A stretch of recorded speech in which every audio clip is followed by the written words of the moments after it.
자, STX 그린로직스라는 종목을 좀 봐볼게요. STX 그린로직스라는 종목을 봐볼게요. 자, 이 종목 무슨 종목이다? 해운주다. 해운주다. 해운주이면은 지금 상황에서는 어떤 모멘텀과 강하게 반응할 수 있다. 유가 상승이라는 모멘텀과 강하게 반응할 수 있다. 지정학적 리스크. 해당 재료와 강하게 반응할 수 있다 정도는 다들 알고 계시죠? 자, 그러면 오늘 우리는 이 종목을 어디서 공략했다? 여기 텔레그램 공간에서 명확하게 자리를 잡아드렸어요. 어떤 종목으로? 시초가에 베팅하자라고 자리를 잡아드렸고요. 오늘 아침에 개장하자마자 9시 정규장 개장하자마자 어떻게 했다? 우리는 바로 시원하게 수익 실현을 해냈다라는 겁니다. 텔레그램 공간에 오시면 매일같이 시초가 공략 종목을 제공해 드리고 있어요. STX 그린로직스 우리가 이제 이전부터 계속적으로 장기 보유한 종목이 아니고요. 6월 23일 월요일 아침 9시 정규장 개장할 때 공략해서 어떻게 한 거다? 수익을 바로 만들어낸 종목이다라는 겁니다. 보유에 대한 리스크를 전혀 없이 매매했고요. 그러면서 5% 이상의 의미 있는 수익을 만들어냈다라는 게 핵심 포인트예요. 자, 그러면 STX 그린로직스를 어떻게 텔레그램 공간에서 우리가 수익 실현하게 됐는지 그 포인트에 대해서 한번 말씀드려 보도록 하겠습니다. 자, STX 그린로직스라는 종목이에요. 이 종목 일단 주말간에 있었던 재료를 우리가 생각을 안 할 수가 없죠.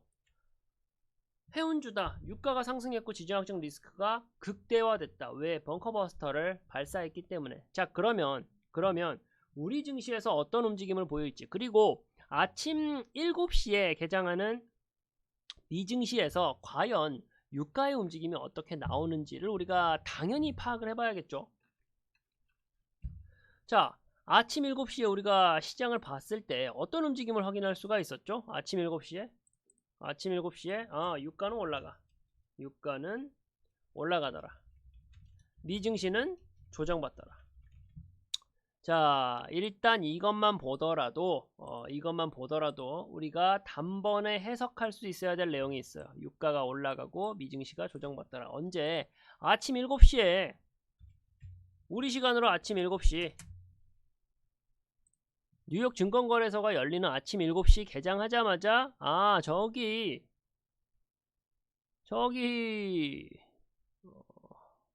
북미 대륙에서는 어떤 움직임이 나오고 있다.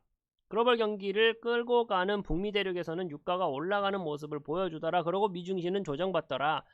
자연스럽게 아침 8시부터 개장하는 우리 넥스트레이드 프리장에서는 어떻게 움직이겠다? 똑같은 움직임을 만들어내겠다라고 당연히 판단할 수가 있는 거죠.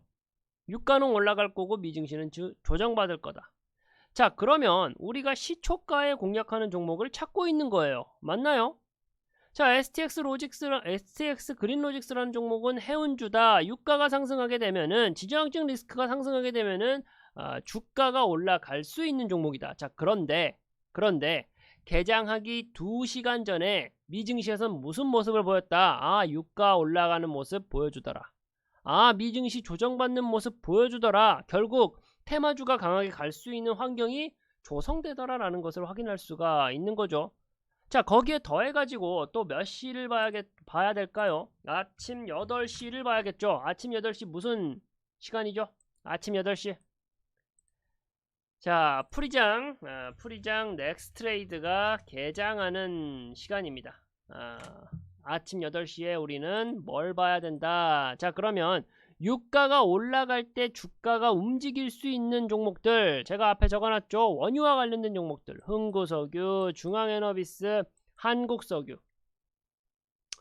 유가 관련된 종목들의 주가 추이가 어떻게 움직이는지를 봐야겠죠. 언제? 프리장 개장하기 전에. 자, 흥구석유와 한국석유는 넥스트레이드에서 거래가 안 됐습니다. 그런데 중앙에너비스라는 종목은 어떻게 되더라? 개장하자마자 시가가 상한가를 말아 올리는 모습을 보여줬어요. 왜? 주말 동안에 쌓여 있었던 글로벌 모멘텀, B2 폭격기가 벙커버스터를 쐈다라고 하는 그 글로벌 모멘텀이 종목에 바로 적용이 된 거죠. 시장 참여자들한테 바로 반응을 만들어낸 거죠.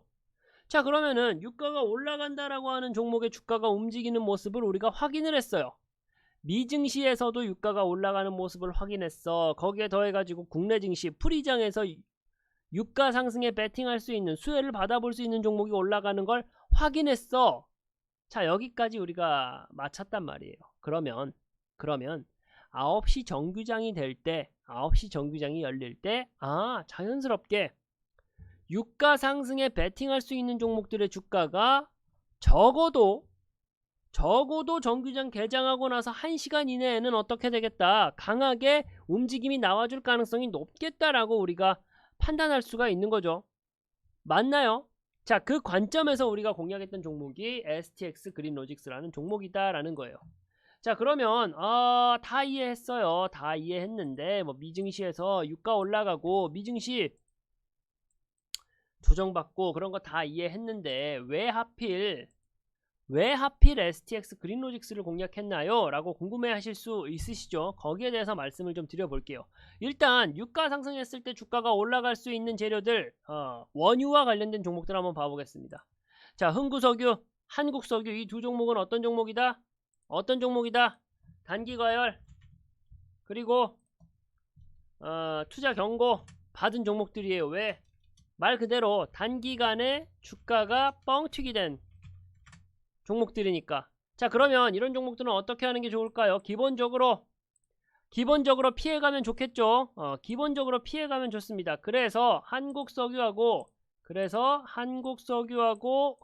흥구석유는 배제시켰다라는 거예요. 자, 이해되시죠? 자, 그러면 중앙에너비스도 괜찮지 않나요? 중앙에너비스도 마찬가지의 관점에서는 괜찮죠. 왜? 유가 상승에 베팅할 수 있는 종목이니까. 그런데 왜 배제시켰냐? 자, 중앙에너비스는 우리가 아침에 봤던 8시 프리장 렉스트레이드 개장하자마자 어떻게 됐다? 상한가를 말아 올렸다라는 거예요. 상한가를 말아 올리고 나서 8시 10분, 8시 20분, 30분 프리장에서의 움직임을 보니까 하방 압력이 강한 것 같다라는 생각이 들었다라는 거죠. 자, 그럼 어떻게 해요? 물론 중앙에너비스라는 종목의 주가가 올라갈 가능성도 있겠지만 우리가 단편적으로 보는 이 데이터들을 봤을 때 중앙에너비스도 좋지만 배제시키자라는 판단을 할 수가 있다라는 거죠. 자, 여기까지 너무나도 이해가 되시죠? 자, 그러면 원유와 관련된 종목들, 흥구석유, 한국석유, 중앙에너비스 다 어떻게 하자? 배제시키자. 그럼 어떤 종목이, 어떤 모멘텀이 남아있다? 해운과 관련된 모멘텀이 남아있다라는 거잖아요. 자, 그러면 해운과 관련된 종목들 어떤 게 있나요? 가장 우리한테 좀 친숙하게 다가오는 종목, 흥하해운이라는 종목이 있어요. 자, 봐보겠습니다. 흥하해운. 흥하해운이라는 종목도 어떤 움직임이었다. 6월 17, 16, 15. 자, 호르무즈 해협 혹은 뭐 이란 중동발 리스크가 좀 대두될 때마다 같이 항상 움직였던 종목이 흥하해운이라는 종목이에요. 그리고 특히나 이날 6월 13일의 움직임을 본다라고 했을 때 흥하해운은 오히려 장대 양봉을 꽉 채운 채로 마감했고요. STX 그린로직스는 조금은 지저분하게 윗꼬리를 만들어내는 움직임을 보였어요. 자, 그러면 또 기본적으로 그렇다라고 하면은 흥하해운이 조금 더 캐릭터가 끼가 좋다라고 판단하는 거 아닌가요? 예, 맞아요. 훨씬 더 원유 유가 상승에 대해서 더 강한 매수세를 받아왔던 종목은 흥하해운이라는 종목이 맞습니다. 그런데 왜 흥하해운 공략 안하고 STX 그린로직스를 공략했나요? 자, 이 종목은 또 무슨 종목이다? 투자 단기 과열에 지정된 종목이다. 이해되실까요? 왜 흥하해운이라는 종목을 배제시켰는지 이해되실까요? 단기 과열에 지정된 종목이기 때문에 배제시켰던 거예요. 장 초반에 개장하면서부터 흥하해운 15%가 넘는 정말 기분 좋은 출발을 했어요. 그런데도 불구하고 역시나 단기 과열에 지정됐던 종목이다 보니까 어떤 움직임, 장 막판까지도 시가가 고가인 채로, 시가까지 가격 회복을 못한 채로 마감하는 모습을 볼 수가 있죠. 그런데 STX 그린로직스는 어떤 움직임을 보여준다? STX 그린로직스는 오늘도 외국인의 수급이 빵빵하게 들어와 주고 결국 음봉으로 마감하긴 했지만 장 초반에 시초가에 공략했던 우리들은 어떤 움직임, 이 맛있는 상승분을 다 받아 먹을 수가 있었다라는 거죠. 자, 시초가 TV가 여기 텔레그램 공간을 통해서 똑같은 절차로 매매 도와드렸고 수익 안겨다 드렸습니다.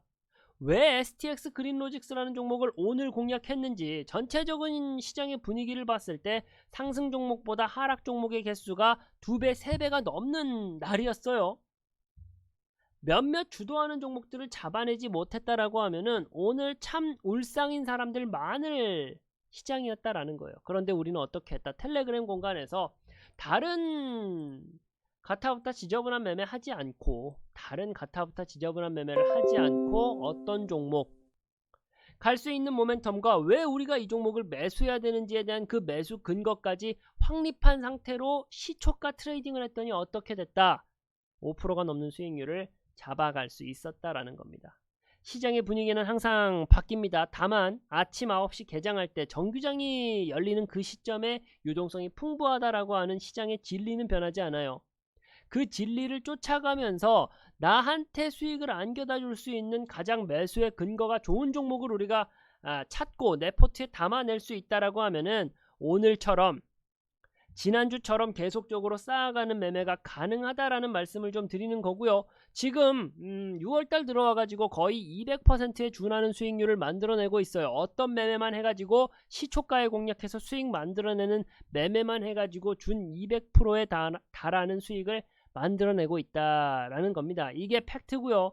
오늘 이 영상을 접하신 분들께 똑같이 말씀을 드리고 싶어요. 텔레그램 공간 입장하셔서요, 이렇게 내가 매수하는 종목에 대해서 정말 고개 끄덕이면서 매매할 수 있는 그 매매가 궁금하신 분들은 텔레그램 공간에 입장하셔서 오늘의 STX 그린로직스 공략했던 것처럼 함께 수익 가져가시면 좋을 것 같고요. 유가가 상승한다라는 이 모멘텀만 가지고 덤볐었던 종목, 덤빌 수 있었던 종목들 많았을 거고, 거기서 헛발질했던 분들 분명히 많으실 겁니다. 흥하해운, 흥구석유, 대한석유, 그리고 또 뭐 있어요? 중앙에너비스까지. 자, 안 되는 매매보다는 조금 더 될 수 있는 매매의 근거를 확립한 채로 매수하면은 이렇게 결과치가 달라질 수가 있다라는 말씀을 좀 드리는 거고요. 갈 수 있는 섹터를 봤다 하더라도, 갈 수 있는 테마를 봤다 하더라도 그 안에서 어떤 종목을 잘 옥석 가리기 하느냐에 따라 가지고 굉장히 다른 결과가 나올 수 있다라는 걸 다시 한번 말씀드리면서, 오늘 방송 보시는 분들 함께 수익 보시고 싶으면 텔레그램 공간 입장하셔서 수익 볼 수 있는 종목 알아가시라는 말씀 드려보도록 하겠습니다.